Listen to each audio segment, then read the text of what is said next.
Hi, this is Abdul Karim from Khaleej Times. In this KT One-on-One special, we're speaking to Sayyid Zulfi Bukhari, the Special Assistant to the Prime Minister of Pakistan for Overseas Pakistanis and Human Resource Development.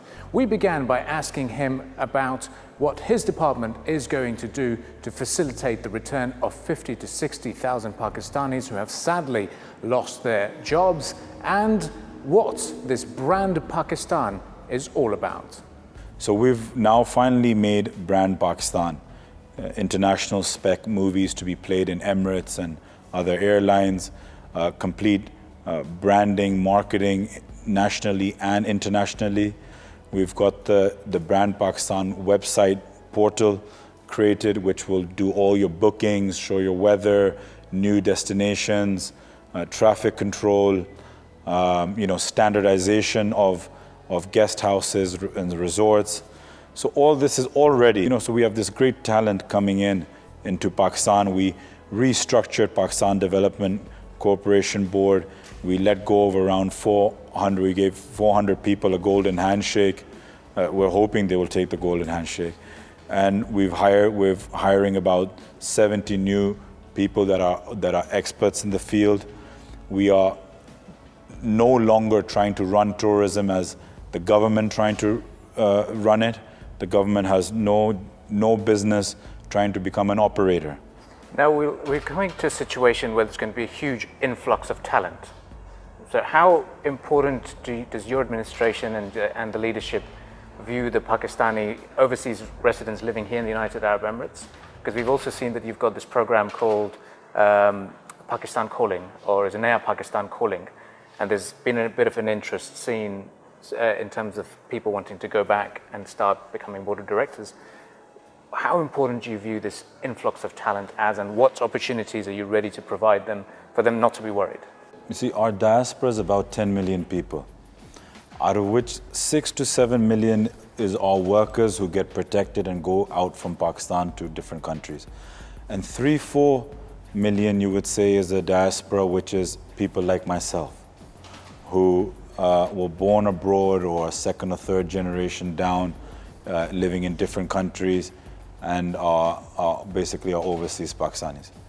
What this government, for that diaspora, what this government has done is that it's tried to open the doors for them. As far as our labor being, the labor that's coming back, we made an app in OEC, Overseas Employment Corporation, where about 50,000 laborers have already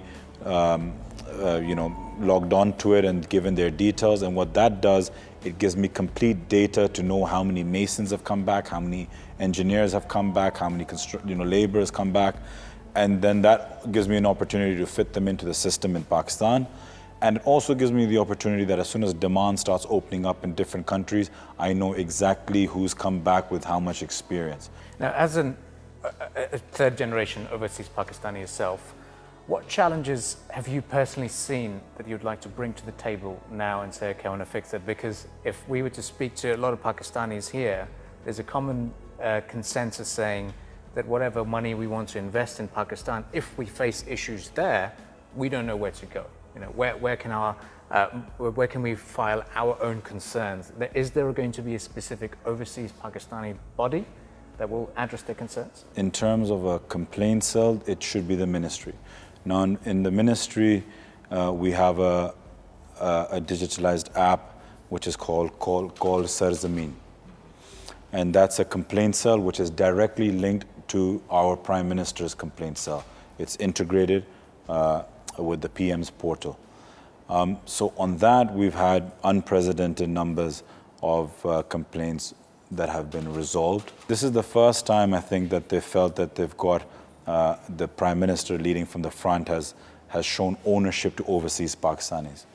And that's why, this ministry belongs to them. And so we're trying to do everything we can to show them that how much we value them.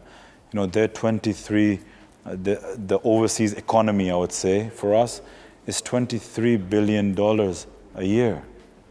It's probably our biggest export that we have. So if we don't value it, it won't grow. So we're trying to give it ownership. You work very closely with Prime Minister Imran Khan. So my last question to you is, what have you seen in him when he envisions the overseas Pakistanis and how much he cares about them? Because at the moment, sentiment is he's in a lot of hot water anyway. So overseas Pakistanis might not be high up the priority ladder, but where are we? Where do we stand in front of Imran Khan? Overseas Pakistanis were the first people who believed in him. You know, before even within Pakistan any form of ground swelling happened, it was us overseas Pakistanis who stood with the PM and who voted, helped him in his hospital the most, in his university the most, and believed in him to go into politics as well. And even when he wasn't successful for the first couple of times, there was still the engine behind him. I think the Prime Minister even tweeted a couple of days ago about the great repatriation efforts Pakistan has done. 250,000 people we've repatriated. Number of countries, gave unlimited amount of ration and food distribution, paid for flights, accommodation. With our limited resources, I think we were one of the best in trying to handle it, despite all the difficulties that there were. There's no doubt they faced a lot of troubles, they faced a lot of difficulties, but despite all that, I think we did exceptionally well, which the Prime Minister tweeted the other day. So, the final word, the overseas Pakistanis to the Prime Minister, I genuinely believe that he believes them to be his spine.